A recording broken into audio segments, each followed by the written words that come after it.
Dreamland అడవిలో ఒక కాకి నివసిస్తూ ఉండేది. అది జీవితాన్ని గడిపే విధానం మిగిలిన పక్షుల కన్నా భిన్నంగా ఉండేది. పిచ్చి జంతువులు రోజు గంటల తరబడి కష్టపడి ఆహారం కోసం వెతుకుతాయి. అలాగే కష్టపడి వాటిని ఇంటికి తీసుకొని వస్తాయి. కష్టపడి ఆహారం కోసం వెతుకుతాయి, కానీ నా లెక్క అందరికన్నా వేరే ఉంటుంది.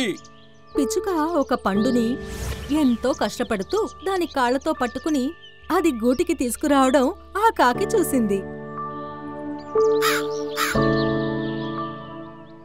హరే పిచ్చుక, ఈ రోజు నువ్వు రావడానికి చాలా ఆలస్యమైంది. ఎందుకని? నేను ఎప్పటినో నీకోసం ఎదురు చూస్తున్నా. తప్పకుండా నా ఆహారం దొంగతనం చేయాలనుకోనుంటావు, అందుకే నా కోసం ఎదురు చూస్తున్నావేమో. హరే, అలాంటిదేమి లేదులే. ఇందాక మీ చిన్న తమ్ముడు నీ గూటి దగ్గరకు వచ్చి వెళ్ళాడు. తను చాలా ఏడుస్తున్నాడు. ఏంటి, నా తమ్ముడు ఏడ్చుకుంటూ వచ్చాడా? నువ్వు అడగలేదా తనెందుకు ఏడుస్తూ వచ్చాడో అని? నేను చాలాసార్లు అడిగాను. తర్వాత తను చెప్పాడు, మీ అమ్మవి 2 రెక్కలు విరిగిపోయాయి అని. అలాగే అప్పుడు తను చివరి ఊపిరి పీల్చుకుంటుంది అని.